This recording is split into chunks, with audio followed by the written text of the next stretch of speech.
Good morning, everyone. I am out here in the beautiful Florida scrub habitat at Archbold Biological Station. And I don't know where you're coming from. Maybe it's pretty cold outside. Maybe there's snow there, or maybe you're in Florida with me. So put it in the chat in Zoom, or if you're watching on Facebook, you can put it in the chat on Facebook. I would love to see where you're coming from. And if you're with a school, put in the school that you're with and what grade you're with too. Well, like I said, it's a beautiful day out here, and I was walking on the trail this morning and noticing some really fantastic animal tracks. One of the best things about the Florida scrub is all of the white sand. All of this white sand is so fun because there's always some kind of animal track. It might be a big animal, it might be a big mammal, it might be an insect track, it might be a snake or a lizard track. So I thought I would show you, I have two in front of me here, and then I brought some tracks with me to look at as well. So we're gonna take a look at these for a little bit, and then hopefully our internet at the Learning Center will work, and Lynne will be able to come on and talk about some of her books and working with scientists and working with kids from all over the world. So let's take a look here. I'm going to turn my camera around and look at the sand and see if you can spot the animal track that we're looking at. Here we go. I'm going to move so my shadow gets out of the way. And I'll hold this there and let the pixels clear up. Take a look at that. You can use the chat if you want to take a guess. But what we're seeing here is a print of an animal that does not have a paw. Seeing two marks here and then two marks back here. So it's an animal without a paw. It's an animal with hooves. Two hooves here going into the ground. And actually the animal would have been facing this way. This is a deer track. Deer, yeah, David, nice. This is a deer track coming through. And because the sand here allows the foot to really sink in pretty far, that's why we're also seeing the little dew claws back here. Yeah, deer have these little dew claws, just like if you have a pet dog at home. They have dew claws too, little stubby things back there.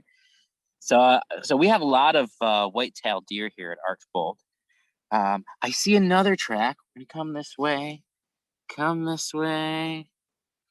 This is a pretty small track, and I'll put my finger next to it so you can see how small this is. It's right here. There's 2 feet, one, and then there's another foot right next to it. And if I back up a little bit, I see another foot. This is all from the same animal. 2 up here. This is a small mammal. It has kind of a strange stride here. When we look at prints, we can see like how far apart the legs are. Does it put one leg in front of the other? This is an animal that looks like it is hopping. It's a little bit different than a deer or a dog or a human would walk. These 2 feet are right together here. What can you think of that would be hopping out here in the scrub? Well, this is a rabbit. So, yeah, hopping is definitely a rabbit. I'll turn my screen back around here. And there we go. So there's even more. I mean, there's more out here too. So just a 5-minute walk along these sandy trails, you start seeing all kinds of things. I brought some with me. These are plaster molds. Plaster molds. I've got 2 big ones here. 2 plaster molds, and I circled the outside. So the way these were made is someone was out walking at Archbold, and they saw some big prints. So they poured some liquid plaster into those prints in the sand. When it hardened, they had these right here. So I'm going to call this one number 1, this one number 2. And you can take some guesses in the chat there if you want to take a guess. Number 1, number 2. These are 2 big animals, 2 big mammals that live out here. And we can see this one has a really wide foot there. Any guesses? This one over here, number 1, is a Florida panther. A Florida panther, which we do have at Archbold. Yes, it's a feline, big cat. And we do have them here, not very many. We're actually doing research right now, putting out lots of camera traps, cameras that'll take picture whenever anything walks by it. And we're trying to figure out just how many panthers are in the area. And this one is a Florida black bear. I'm going to push this down in the sand so we'll actually be able to see what this looks like. I'm going to clear a little space here and push this down. And I'm just pushing it down into the sand there. There's the panther, and I'll do the bear right here. I'll pull them up and let's see if we can see these tracks. Oh, that came out really nice. The panther one was really deep. Wow, I'll switch my camera around. The panther looks fantastic.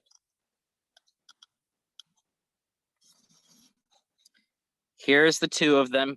Here's our panther over here. Oh, that looks pretty amazing. And our bear is a little bit tougher to see, but here's our bear track. When we're walking out here, sometimes you'll see a human footprint. And if somebody's not wearing their socks and shoes, it will look a little bit like a bear print. But look at how large this panther is here. Let's turn this back around. So let's talk about bears oh, let me turn it back around. Hey, there you are. Let's talk about bears a little bit. This right here is a Florida black bear skull. Take a look at this. I mean, this is a large animal. There can be hundreds of pounds. And yes, we do have them in Archbold. Out here in this scrub habitat, they don't live the whole year. It's a hard place to live. But in the fall, they like to come through here because of these. Can you see what I have here? They like to eat acorns, which the oak trees grow in the fall. So the black bear will come through here while they're traveling around. And we do see their tracks pretty frequently in October. And then they're moving on. A black bear that visits here in October to gobble down some acorns, 2 months later, they could be 200, 300, 400 miles from here. The black bears really travel long distances. And that is one of the reasons that Archbold tries to not just protect our own land at Archbold, but tries to share our knowledge with other scientists, with other landowners around the state, and tries to help get other places protected too, so that black bears and panthers can roam all around hundreds and hundreds of miles through Florida and be safe. But let's take a look at this skull, because it's pretty cool. If you're thinking about what does a black bear eat? Is it a predator? Is it prey? Is it only eating meat? Does it eat plants? You can look at the skull of a mammal and you can tell pretty quickly whether it only eats plants or not. When we look at this one, we can see some big canines up here. And a canine is what you need if you're going to be grabbing onto some meat, tearing it apart.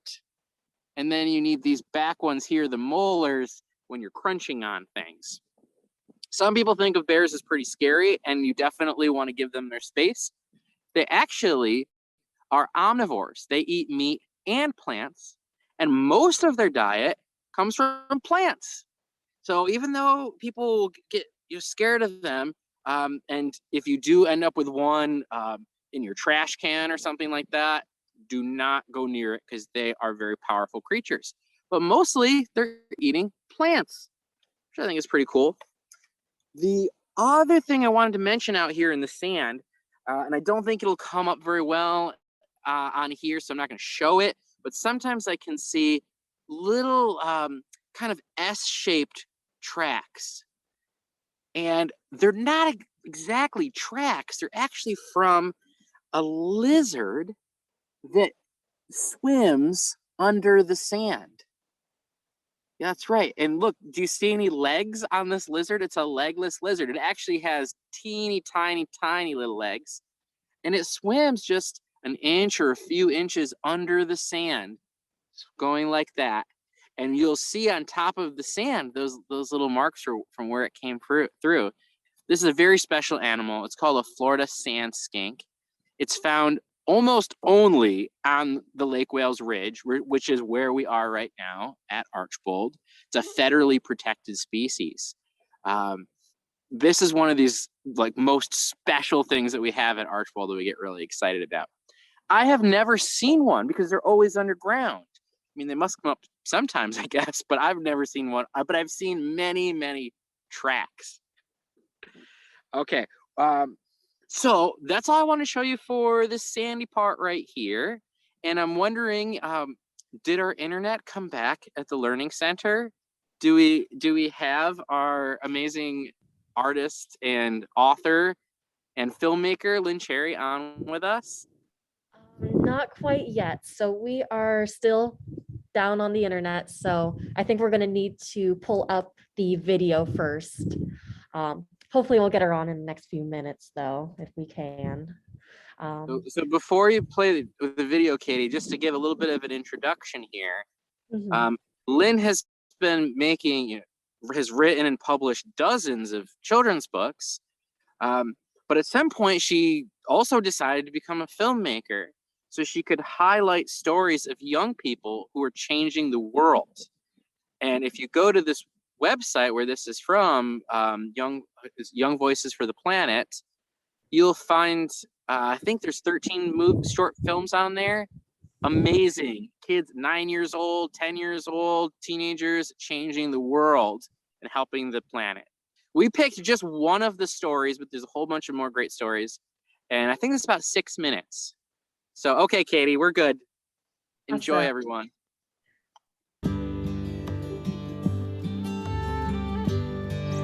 Let's go to the fort. I'll race you. Look at that.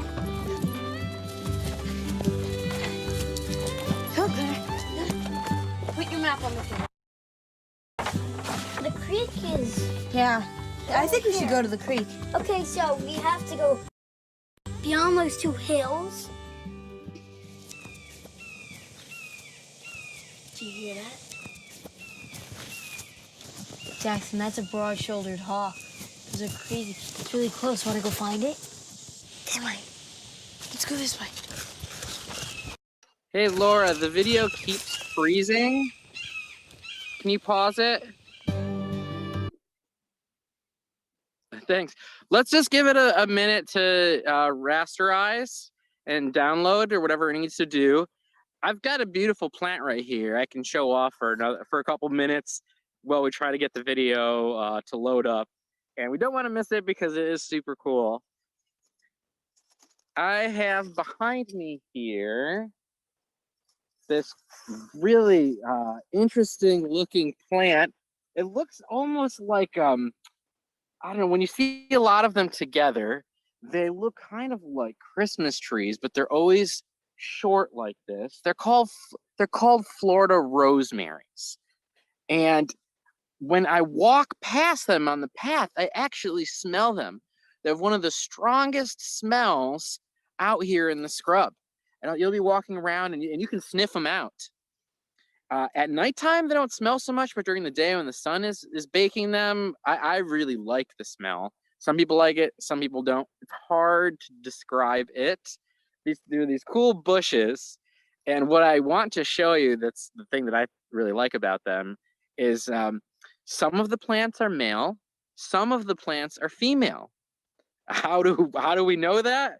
When you think about plants, you might be thinking, wait, what? I thought they were just kind of both. They're just plants. Every species is different. For some species, they are male and female.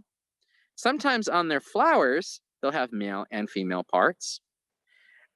Sometimes you have a species like this, where literally that whole plant is just a male or female. And I can show you how to tell which is which. So let's get a little closer.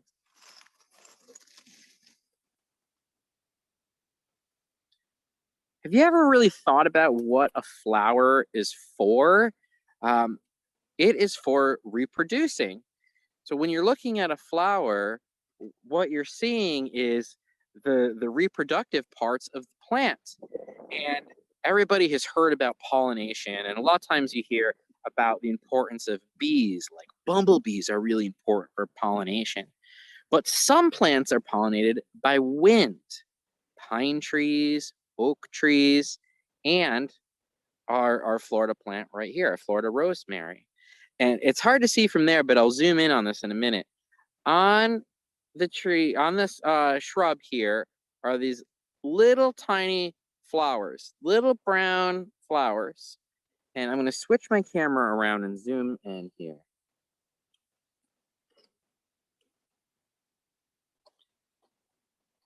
You can see this kind of looks like a pine tree when you get up close to it. Do you see those little structures at the bases of the leaves? Those are actually the female reproductive parts of the plant. There's a whole cluster of them up the top here. Zoom right in there. Oh, pretty amazing. And these are for collecting pollen. So the males have the wind will come along and it'll blow the pollen into the air. And then these little structures, they kind of look like almonds or something. They will gather up that pollen. And if it makes it in there, it can fertilize the eggs and create seeds. I'll spin this back around here. At Archbold, we're always talking about fire all the time. It's so important out here. Florida is the lightning strike capital of North America. At Archbold, we light prescribed fires. We have a team of trained people who actually are lighting fires because the habitat here needs fire. The plants and animals are adapted to it. But this is one of the plants here that actually dies with fire. A lot of the other plants don't die. The upper part burns down and it looks like they're dead, but they pop right back up from their roots. This is one where that's not the case. It kills, the fire comes through here and it kills all of these plants. But they have lots of seeds waiting in the sand, and after the fire, those seeds pop up. The other thing that is special about the Florida rosemary is that it actually has chemical warfare with the other plants around it, and it's putting out chemicals into the sand to try to keep other plants away. So it's claiming its ground. It's pretty cool. Okay, now I'm hoping our video is ready to play for you. So Laura, let's give that another shot.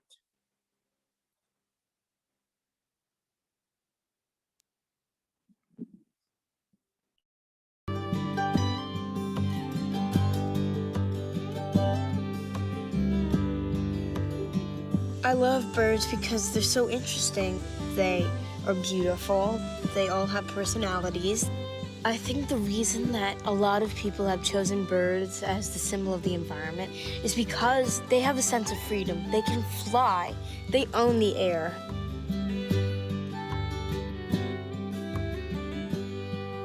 My dad's side of the family lives on the coast of the Gulf of Mexico. Those beaches are beautiful, or at least they were.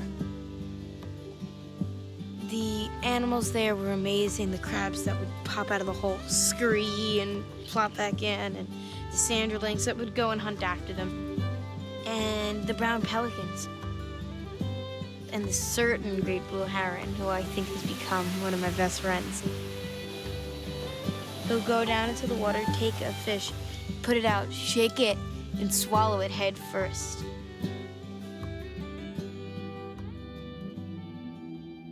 Catastrophic disaster at sea, a column of fire blasting into the sky. The explosion happened aboard a mobile offshore drilling unit called the Deepwater Horizon. More than 175 million gallons of oil have spewed into the Gulf. When I first heard about the oil spill, it broke my heart. My dad and my grandfather were talking on speakerphone. Olivia heard that it was spilling into the Gulf.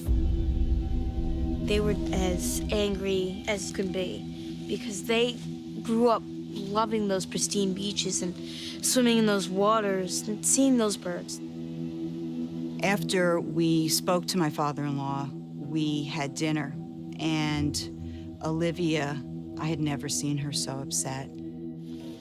I actually started breaking down crying at the table, and I couldn't help it. But the thought that was running through my head was, it's nesting season for the birds. What are we gonna do? She knew immediately that the brown pelicans would be feeding their babies, that they would not leave their nests. I knew those birds were going to be affected, and some of them won't make it. When the impacts first started coming to shore, the Audubon folks were meeting those boats. They were taking care of the crates while our transport vans were taking runs back and forth to the rehabilitation centers. So basically, they were the front line, first care. Thinking about it that whole night, I decided to write a letter to Audubon. It was signed 11 years old and willing to help. The letter basically said I will do 500 drawings. For people who donate, they would get a drawing. And who knows, maybe I'll raise $200. I'll try. I've drawn ever since I was a little girl, ever since I could hold a pencil. The donation started a couple weeks after the explosion of the rig. Let me get it thick with a nice big brush. The drawings were called for in 3 weeks. It took me 3 months to finish them.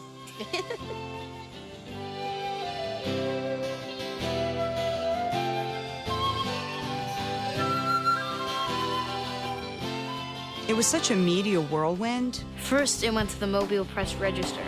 Then it spread to the UK. The Guardian UK published an article saying, "Schoolgirl shames BP." From there, it went viral. Then Huffington Post. Then AOL Philanthropy. It was going crazy. My mother was getting like 100 emails an hour. Belgian newspapers, Italian TV. My mom was having a heart attack. What should I do? All these emails, Mainstream media in the United States picked it up. CBS News, USA Today, People. 144 million people had seen my story. 2 months, 144 million people.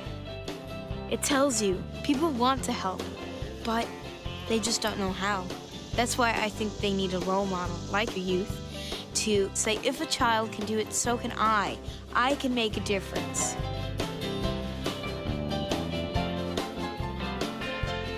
Olivia encouraged us to meet with our representatives in Washington, D.C. to advocate for alternative energy and the birds. We actually met with Ken Salazar. We should stop offshore drilling, stop relying on other countries. Have you ever seen a solar panel break down and it ends a whole ecosystem, destroys a whole way of life for people and animals? Have you ever heard of a solar spill? You don't have to do what I did, but everything that you do for our planet counts.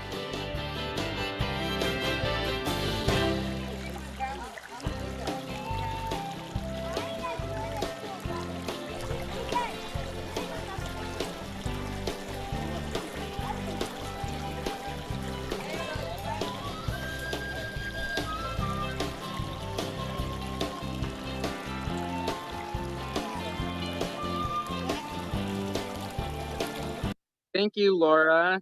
Thanks for sharing that. I have to like catch myself because I start to get like a little teary-eyed watching. And I'm like, okay, I need to pull it together because I'm gonna have to put my camera back on.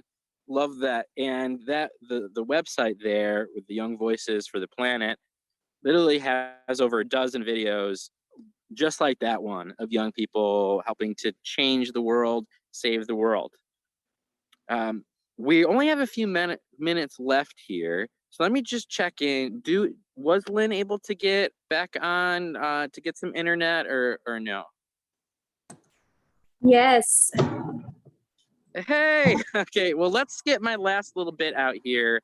So Lynne, you can do your presentation, and then we'll go to questions after that. So and just to introduce Lynne again, the reason she's on is she's visiting Archbold right now. She travels around and works with scientists around the world when she's working on her books. Okay, take it away. So this is going to be the abbreviated version. I love talking about how kids can change the world. I have so many stories about young people who have saved land and like the kids in the films, but it started when I was going around the country talking about my books. And I was realizing that kids really can make a difference. And I wanted to share those stories. When I was a little kid, I had this woods that I really loved. And I was there every day. I used to sit there and write these children's books. This is one of my early books when I was 8.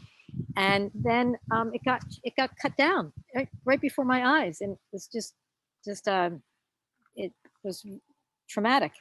But as I grew older, I saw this was happening all around the country and the world. This is in the Northern Pacific, the ancient forests. So I decided to write a book. I went to the Brazilian Amazon rainforest. Here I am sitting there drawing my illustrations for the great kapok tree. And, I'm sure you're familiar with this book, but, it's about how, animals and we all need the rainforest for many different reasons. So I was hoping that with reading this book, that kids would want to teach their parents and the public about the importance of the rainforest. And the kids did this. They put on these shows, this was actually a musical they put on and to alert their parents to the destruction of the forest and to try and raise funds to save the forest. These kids started something, Pennies for Protection, but kids have raised hundreds of thousands of dollars to buy the Monteverde rainforest in Costa Rica, which I went to visit when I was illustrating my book, Flute's Journey. This is a book about the mangroves, which is one of the local Florida ecosystems. And I went to the Biscayne National Park to research that book. And when I was going around the country, I learned about these kids who saved this forest in Michigan. They actually raised enough money to buy this forest and protect it forever, called the Eternal Forest of the Children. So then the wood thrush would have a place to live forever and ever. Kids saved beltwoods. Oh, that's another really long story. Maybe I can tell it to you some other time. In a river ran wild, Marion Stoddard saw that the river was really polluted. Kids went down to the river with signs like this: hold your nose, National River ahead. Alerted the adults, said they wanted it cleaned up, and it was cleaned up. It's a beautiful, clean, clear river now. This is a book I wrote, Making a Difference in the World, about some of these stories about kids saving their natural world. When I learned about climate change, I was very concerned. And so Gary Brosh and I wrote this book, How We Know What We Know About Our Changing Climate. And this features the work of scientists all around the world who are doing research on climate, CO2 emissions, and how CO2 is changing the climate. And so I started Young Voices for the Planet so young people could speak out about how this was a threat to their future. And these are some of the Young Voices for the Planet films. You just saw one of them, Olivia's Birds in the Oil Spill. But this is one that took place in Florida, Dreaming in Green. These 4 girls learned about climate change, about sea level rise. They decided they wanted to reduce the CO2 emissions of their school. They saved their school $53,000 in energy bills and at the same time reduced emissions. This is Jasa. She was instrumental in shutting down a coal-fired power plant, which was emitting all the CO2 in the atmosphere. And now she's working on trying to save a forest near her town in Bridgeport, Connecticut. these kids from Save Tomorrow, they got a law overturned that prohibited solar panels on town buildings, got that overturned. And then they saved the land behind one of their houses. And they testified at the Conservation Commission. Felix from Germany's planted 1 billion trees. Alec Loers had put these posts up, sea level awareness posts all over coastal California.